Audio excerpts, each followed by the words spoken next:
Hello, friends. This is Dave Hurwitz, executive editor at ClassicsToday.com, here with If I Could Only Choose One Work by Composer X, it would have to be work Z. I always say Y. I figure we'll do a different letter. Okay, the composer is SMETANA. And the work, well, what choices do we have? We basically have a choice of three works, right? We could do the String Quartet number 1, from my life. We could do the Bartered Bride, or we could do Ma Vlast. Those are the choices. Yes, assuming Ma Vlast is one complete work, and we're not going to separate it into different individual tone poems, which I think, no one's going to argue with that. Are you? No, of course not. So how do we choose? I mean, I could be like really, counterintuitive and say, no, of course, it's Dalibor, or The Kiss, or The Devil's Wall. There you go. I mean, because SMETANA is a much greater and more interesting composer than he gets credit for being. I mean, there's also the Second String Quartet, which is marvelous. There's the piano trio. There's all this wonderful piano music. He wrote plenty of good stuff. There's even, the earlier symphonic poems, the Wallenstein trilogy of symphonic poems, which are excellent and which are a real, precursor to Ma Vlast. But I think at the end of the day, we must go with Ma Vlast. We just have to. Because, well, for a lot of reasons. First of all, it is a completely successful early example, really one of the earliest, of the tone poem. I mean, fabulous. They do exactly what Liszt wanted to do, but people would argue Liszt never quite actually, or didn't often achieve that successfully.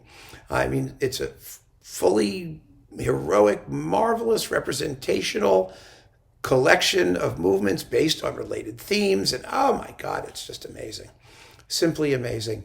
It's sui generis. There is no nationalistic collection of tone poems / orchestral music / anything about a place as great as Ma Vlast. I mean, there just isn't any until you get to Albaniz and Iberia, which of course is for piano. That's the other great nationalistic sort of tone poem cycle, although for a different medium. It's an extraordinary achievement. And I mean, who am I to, argue with its popularity? Some of you got quite annoyed with me for arguing with the popularity of Scheherazade and choosing Rimsky-Korsakov's opera suites. And I got to tell you something. If SMETANA had a large selection of opera suites, I might have picked those as well. As it is, there's only this suite from the Bartered Bride or the Prelude to Libuscha. There's not a lot in terms of separate orchestral music from his operas that we could collect and make separate discs out of, like there is Rimsky-Korsakov, who was smart enough to preserve all the orchestral bits for separate performance. So all that leaves us with, the string quartet from my life, well, it's one of the great romantic string quartets and a tragic work, a really magnificent and unique personal statement. You could have gone with that. I really could have gone with that. But I just think Ma Vlast is more important musically. It's not more personal. It's not necessarily better. It's just historically a bigger statement. And I also think that the complete work tends to be a little bit underrated. We all do the Moldau and sometimes Visegrad, and occasionally someone pulls out Sharka when you want to see, Amazons murdering people, and from Bohemians, woods and fields or meadows and glades, there's no two translations are the same. No one ever does Tabor and Blahnik because you have to do them together. They're joined at the hip, and they're not musically as distinctive, I think, as the rest of it, but they do make a good finale to the previous four. It's very interesting that way, too, because if you play them separately, you may come across thinking, well, they're kind of repetitious.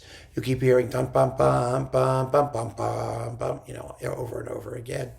But if you see the piece live, and I've seen it live many times, they work really well in their place. And the ending is wonderful. It's really rousing and heroic and terrific. And I think the evil god Cankrazans will enjoy the ending. He'll be on his tippy toes applauding with the rest of us. And hopefully with the knowledge that SMETANA composed gosh, a whole passel of operas and other major works, he will be merciful and give us an opportunity to enjoy all of that other stuff and explore it at our leisure, because there is a world out there waiting to be explored beyond Vlast. But for most of us, Vlast is the be-all and end-all of smetanosity. So that's the pick, friends, and I know it's the obvious one, but what can I tell you? Sometimes, not all's not false. All's not, now what's the word? All's not false that's taught in the public schools. That's what they say, the English saying there, from over there in Englandia. Yes, Vlast, that's the one to get. So there you go. Keep on listening, friends. Thanks for joining me. Take care.